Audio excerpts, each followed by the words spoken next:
For today's recipe guys, magluluto po tayo ng pork chop with sauce and onion.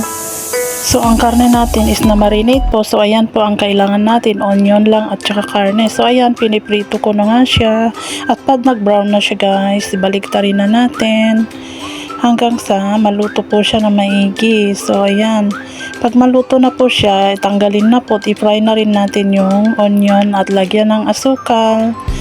At lutuin po siya saglit. Pag okay na siya, tanggalin na rin natin siya at isunod na rin natin yung soy sauce natin na may asukal, chicken powder at saka dark sauce. So ayan na nga, iinit ko siya.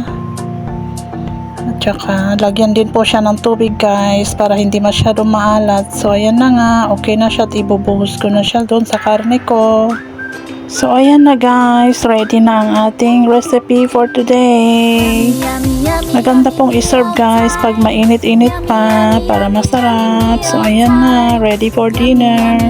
Thank you for watching guys. Bye.